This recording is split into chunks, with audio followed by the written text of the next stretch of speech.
আজকের এই অনুষ্ঠানে সম্মানিত সকল উপস্থিতিবৃন্দ, আসসালামু আলাইকুম। প্রথমেই আমি আপনাদের সকলকে, সম্পাদকবৃন্দ, সাংবাদিকবৃন্দ, সংবাদপত্রের মালিকবৃন্দ সহ বীর সাংবাদিকবৃন্দ সহ যারা উপস্থিত আছেন, প্রথমেই আপনাদের সকলকে আন্তরিকভাবে আমি ধন্যবাদ জানাতে চাই।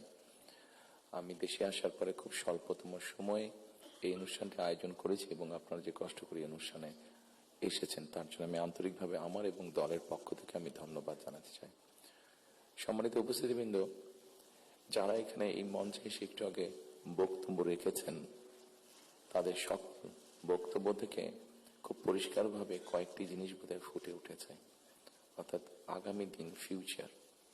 এবং ফিউচারটাকে যদি আমরা 2-3 ভাগে ভাগ করি তাহলে একটি দেখতে পাচ্ছি, সেটি ব্যক্তি হিসাবেই হোক অথবা একজন সংবাদ কর্মী হিসাবেই হোক, আপনার স্বাধীনতা, আপনার নিরাপত্তা।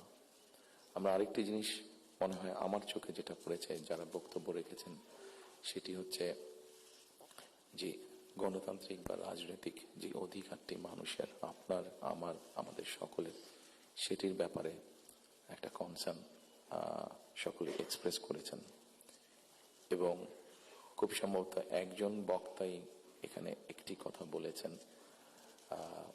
সেটি হচ্ছে যে আগামী দিন, ফিউচারটা কেমন হবে। আমি দেশে অনেকদিন থাকতে পারিনি, কি কারণে সে প্রসঙ্গে গেলাম না, আপনাদের কম বেশি ধারণা আছে। তবে সারাক্ষণই দেশের সাথে আমার যোগাযোগ ছিল।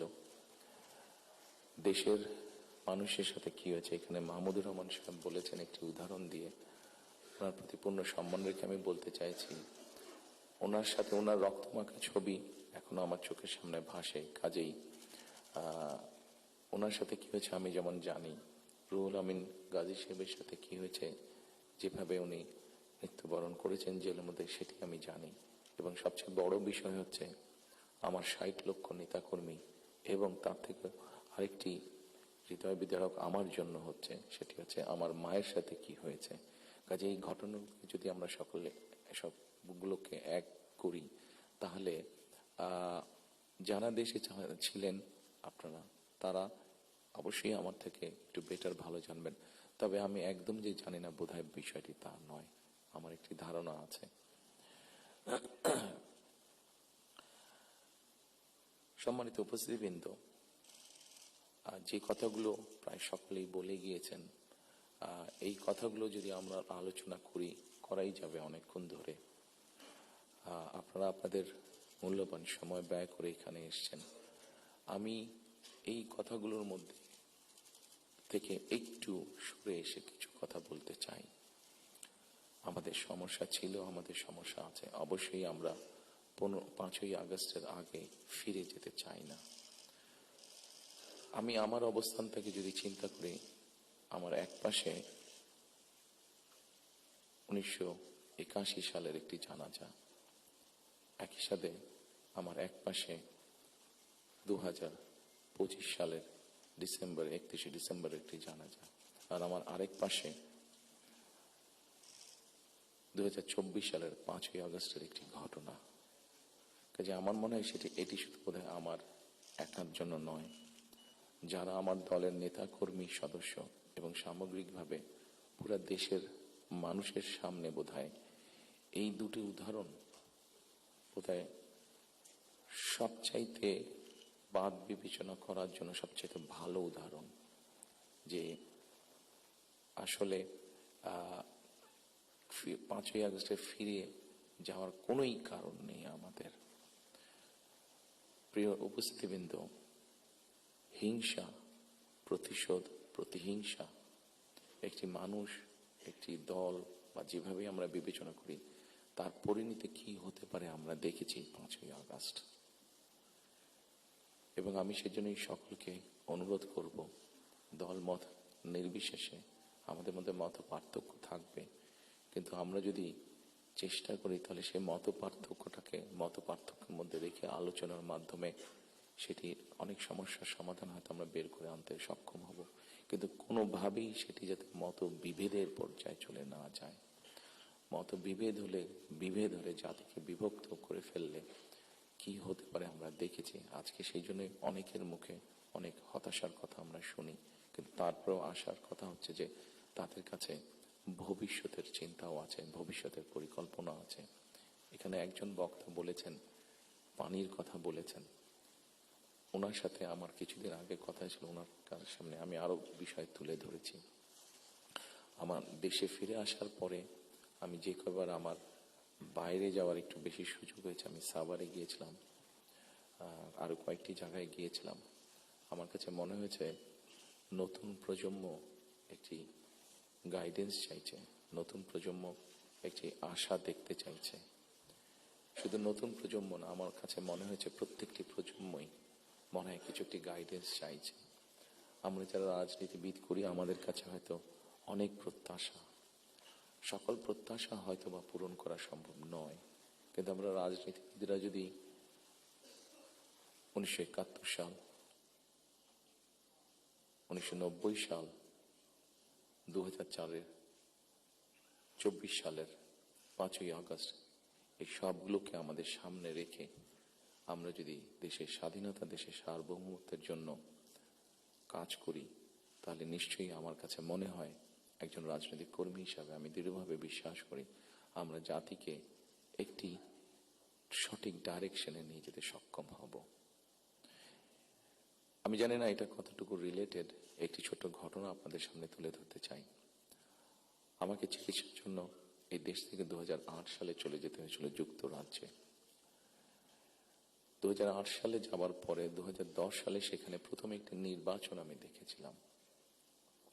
তো যেহেতু সেটি নির্বাচন ছিল, স্বাভাবিকভাবে রাজনৈতিক কর্মী হিসাবে আমার একটি ইন্টারেস্ট ছিল। টিভির সামনে বসে আমি ডিবেট দেখছিলাম। সেখানে দুজন নেতার মধ্যে, দুটি মেইন দলের নেতার মধ্যে, লেবার এবং কনজারভেটিভ, অনেকদিন ধরে লেবার ছিল, 2010 সালে নির্বাচনে কনজারভেটিভ আসে। তো দুই দলের দুই নেতার মধ্যে একটি আলোচনা হচ্ছিল। খুব দুঃখজনক হলো, বাংলাদেশ বাদই দিলাম, শুধু ঢাকা শহরের মধ্যেই কোনো অ্যাম্বুলেন্স সার্ভিস নেই। গত 54-55 বছরে আমরা মানুষের চিকিৎসা সেবার জন্য অ্যাম্বুলেন্স সার্ভিস গড়ে তুলতে সক্ষম হইনি। এটি খুবই দুঃখজনক ব্যাপার। তো এই অ্যাম্বুলেন্স সার্ভিস নিয়ে দুই নেতার মধ্যে তখন কথা হচ্ছিল। খুব সম্ভবত তখন যতটুকু আমার মনে আছে, তখন এমার্জেন্সির জন্য অ্যাম্বুলেন্স সার্ভিস কল করলে 20 মিনিটের মতন সময় লাগতো আসতে অ্যাম্বুলেন্সের। একজন বলছে 20 মিনিট লাগে, এটাকে আমরা 19 মিনিট করবো। আরেকজন বলছিল যুক্তিতর্ক দিয়ে যে 20 মিনিট লাগে, এটাকে আমরা 15 মিনিটে নিয়ে আসবো। অর্থাৎ একজন 1 মিনিট কমাচ্ছে, একজন 5 মিনিট কমাচ্ছে। এই কাজটি তারা তাদের জনগণের জন্যই করতে চাইছে। আমার মনে হয় এখানে যেটা একটু আগে মাহফুজ আলম সাহেব যে পানির কথাটি বললেন, খুব সঠিকভাবে বলেছেন। ঠিক এখন যেভাবে চলছে, এইভাবে যদি চলে, আমার যতটুকু ধারণা আগামী 10 থেকে 15 বছর, হার্ডলি 20 বছর পরে ঢাকা শহরে কোনো জায়গায় থেকে পানি আমরা পাবো না। আমাদের বুড়িগঙ্গা নদী সম্পূর্ণ রকম পলিউটেড, 100% পলিউটেড। শীতলক্ষা নদী 50%-এর মতন পলিউটেড। এখন মেঘনা নদী থেকে পানি আনার চেষ্টা করা হচ্ছে, আসছে বোধহয় একটা প্রজেক্ট কাজ হচ্ছে, কিন্তু এটার পানি আগামী 10 থেকে 15 বছরের মধ্যে পলিউটেড হয়ে যাবে। ঢাকা শহরে যে 3.5 কোটি মানুষের মতন মানুষ বাস করছে, এদের কেউ পানি পাবে না। পানির অপর নাম জীবন।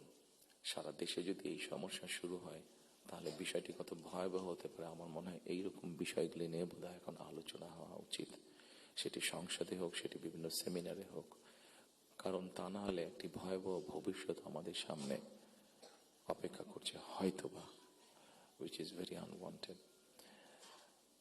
সম্মানিত উপস্থিতিবৃন্দ, একই সাথে আমরা যদি একটু খেয়াল করে দেখি, আমাদের 20 কোটির মতন মানুষ এই দেশে, এবং এই দেশে 20 কোটি মানুষের মধ্যে একটি বড় অংশ হচ্ছে তরুণ সমাজের সদস্য। এই তরুণ সমাজের সদস্যদেরকে বিভিন্নভাবে আমাদেরকে উপায় বের করতে হবে কিভাবে তাদের কর্মসংস্থানের ব্যবস্থা হয়, সেটি দেশের ভিতরে হোক, সেটি দেশের বাইরে হোক। আমরা যদি এটি সক্ষম না হই এই কাজটি করতে, তাহলে আমরা 5ই আগস্ট বলি, 90-এর আন্দোলন বলি, 1971 সালের স্বাধীনতা যুদ্ধ বলি, আমাদের মনে হয় খুব সম্ভবত প্রত্যেকটি প্রত্যাশা ধ্বংস হয়ে যাবে। এখানে একজন সংবাদকর্মী, নারী সংবাদকর্মী, নারীর নিরাপত্তা বা নিরাপত্তা নিয়ে কথা বলেছেন উনি। আমরা মনে করি নিরাপত্তা শুধু নারীর না, নারী পুরুষ উভয়ের ক্ষেত্রে হওয়া উচিত। ছোট যদি একটি এক্সাম্পল দিই, খুব সম্ভবত বাংলাদেশে বছরে 7,000-এর মতন মানুষ, খুব সম্ভব গত বছর 7,000-এর মতন মানুষ রোড অ্যাক্সিডেন্টে মারা গিয়েছে। আমার কাছে বিষয়টি খুব অস্বাভাবিক লাগে। আমার ধারণা আপনারা যদি একটু চিন্তা করেন, আপনাদের প্রত্যেকের কাছে বিষয়টি অস্বাভাবিক লাগবে, কিন্তু ঘটনাটি ঘটছে, কোনো বছর বেশি, কোনো বছর কম। এই অস্বাভাবিক ঘটনাটি কেন ঘটবে? একজন মানুষ রোড অ্যাক্সিডেন্টে অধিকাংশ ক্ষেত্রে যারা মারা যাচ্ছে, আমরা যদি তাদের সামাজিক স্ট্যাটাসটা দেখি, খুব যে অবস্থাপন্ন লোক, যারা আর্থিকভাবে সচ্ছল, তারা যে মারা যাচ্ছেন তা না, কিন্তু যে মানুষগুলো মারা যাচ্ছে সেই মানুষরা হয়তো বা তাদের ফ্যামিলির অনলি আর্নিং সোর্স। মারা যাওয়ার পরে সেই ফ্যামিলিটির কি হচ্ছে, অথবা লোকটি যদি পঙ্গু হয়ে যায়, মানুষটি যদি পঙ্গু হয়ে যায়, তাহলে তার ফ্যামিলির উপরে কি হচ্ছে, এই বিষয়টি বোধহয় আমাদেরকে নজরে আনা উচিত। এরকম অনেকগুলো বিষয় আছে যে বিষয়গুলো আমার মনে হয় রাজনৈতিক দলগুলোর মধ্যে চিন্তা ভাবনা হওয়া উচিত।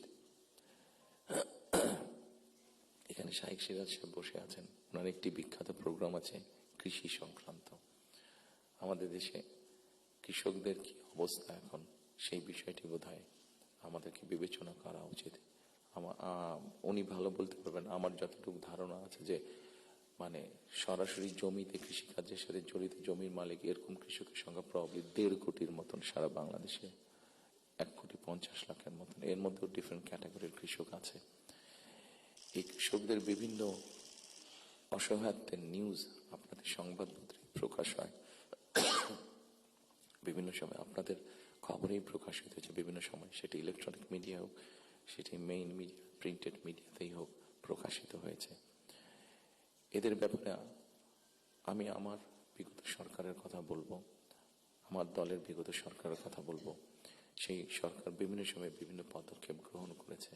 এত বিশাল সংখ্যক মানুষ, যারা 20 কোটি মানুষের খাওয়া পড়ার ব্যবস্থা করছে, খাওয়ার অন্নের সংস্থান করছে, সেই এত বড় সমাজটাকে কিভাবে সাপোর্ট দেওয়া যায়, তাদের হয়তো সেভাবে বলার সুযোগ নেই। এখানে আপনারা সংবাদপত্রের যারা কর্মী আছেন, আপনারা আপনাদের কিছু সমস্যার কথা বলেছেন। আপনাদের সমস্যাটা আমাদের জন্য শুনতে জানতে সহজ হয়, বিকজ আমাদের জন্য একটা ভেন্যু আছে যেখানে আমরা আলাপ করতে পারি। কিন্তু ওই কৃষকগুলো যাদের কোনো ভেন্যু নেই, যারা এরকম একটা প্রোগ্রাম অর্গানাইজ করতে পারছে না, তারা কিভাবে বলবে কথাগুলো? কাজে তাদের কথাটাও তো আমাদেরকে জানতে হবে। কাজে এই বিষয়গুলি, সম্মানিত উপস্থিতিবৃন্দ, আমার মনে হয় এই সকল এরকম আরো অনেকগুলো বিষয় আছে। আমরা নারীর স্বাধীনতার কথা বলছি। বেগম রোকেয়া নারীর শিক্ষার জন্য আন্দোলন করেছিলেন। মরহুমা বেগম খালেদা জিয়া নারীদের শিক্ষার ব্যাপারটা নিশ্চিত করেছিলেন। পরবর্তীতে আগামী নির্বাচনে ইনশাল্লাহ জনগণের ম্যান্ডেট নিয়ে আমরা সরকার গঠনে সক্ষম হলে আমাদের একটি পরিকল্পনা রয়েছে, এই যে নারীরা শিক্ষিত হয়েছে এদেরকে অর্থনৈতিকভাবে স্বাবলম্বী করে গড়ে তোলা। একটু আগে আমি যে ফ্যামিলি কার্ডটা বলেছিলাম, সেটির লক্ষ্য বা উদ্দেশ্য হচ্ছে সেটাই, এই নারী সমাজকে গড়ে তোলা। আমাদের হিসাব মতে বাংলাদেশে 4 কোটি ফ্যামিলি আছে। আমরা যদি পরিবার হিসাবে ভাগ করি, এবারে যে একটি পরিবারে 5 জন করে সদস্য ধরা হয়েছে। আমরা এই ফ্যামিলি কার্ডটি আপনাদের সামনে একটু তুলে ধরতে চাইছি, আমাদের পরিকল্পনাগুলো। কারণ এখানে একজন সাংবাদিক উল্লেখ করেছেন যে 25 তারিখে যখন আমি এসেছি, আমি একটি কথা বলেছিলাম মার্টিন লুথার কিং এর মতন, আই হ্যাভ এ ড্রিম, যেমন বলেছিল 62 বছর আগে মার্টিন লুথার কিং। আমি বলেছিলাম আই হ্যাভ এ প্ল্যান। সেই প্ল্যানের মধ্যে একটি অংশ হচ্ছে বাংলাদেশের যে হাফ পপুলেশন নারী, তাদেরকে ঘিরে, এবং সেটি হচ্ছে ফ্যামিলি কার্ড। ফ্যামিলি কার্ডের মাধ্যমে ইটস নট যে একটা ফ্যামিলি কার্ড যে নারী পাবে সেটি সে সারা জীবন পাবে। একজন গৃহিণী বা একজন হাউস ওয়াইফ যে পাবেন কার্ডটা সারা জীবনের জন্য না, আমরা 5 থেকে 7 বছর দেব।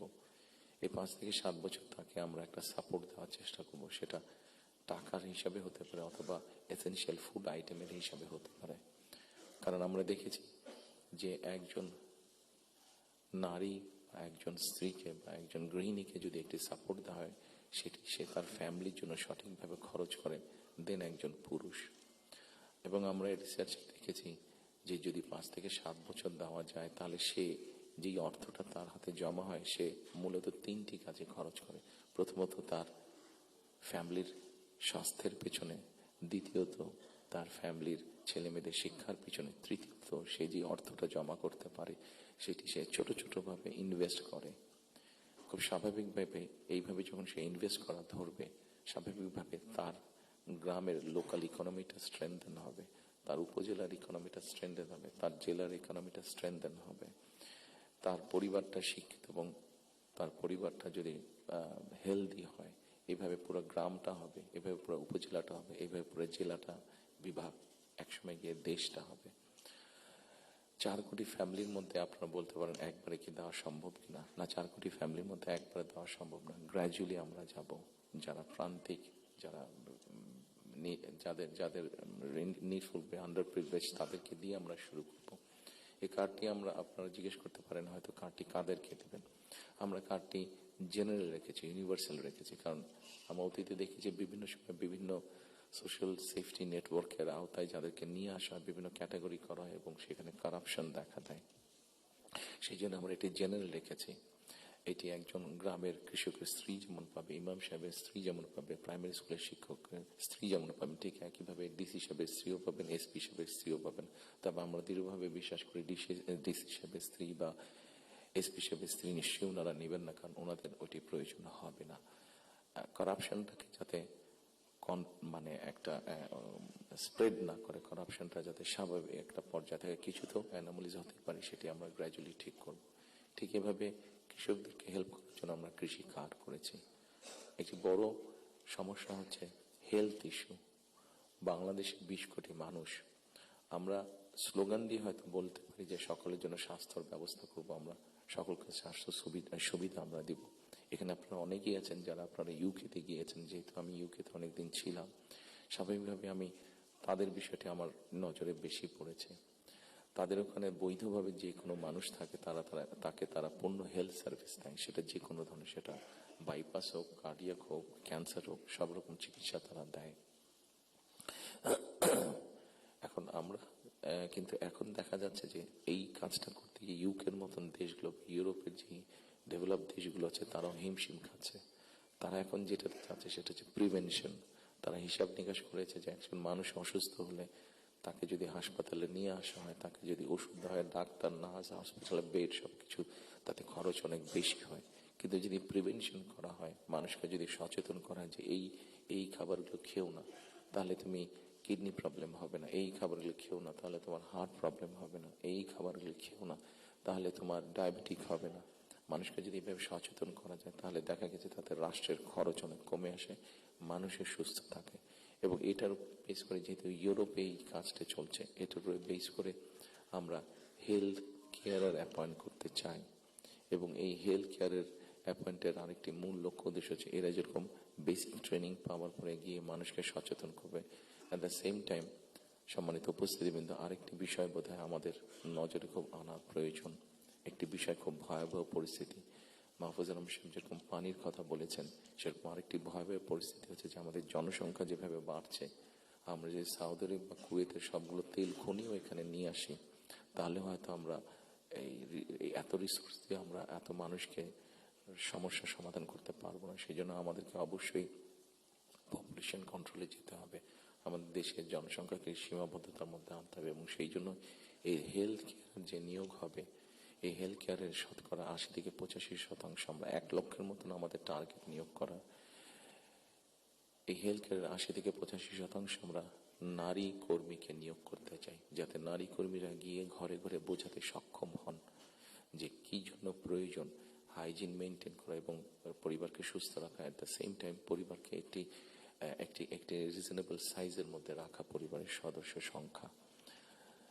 ঠিক একইভাবে কৃষকের কথা আপনাদের সামনে বলেছি, যেই বিষয়টি আমি আপনাদের সামনে একটু আগে উল্লেখ করেছিলাম সম্মানিত উপস্থিতিবৃন্দ, সেটি হচ্ছে যে বিরাট এক তরুণ সমাজের সদস্য আমাদের আছেন। এই তরুণ সমাজের সদস্যদেরকে, সেটি গ্রামে হোক সেটি শহরে হোক, বিভিন্ন জনের বিভিন্ন কোয়ালিফিকেশন বা শিক্ষা ব্যাকগ্রাউন্ড আছে, সেটার উপরে বেস করে আমরা ভোকেশনাল টেকনোলজিক্যাল ইনস্টিটিউশনকে আমরা মডার্নাইজ করতে চাই।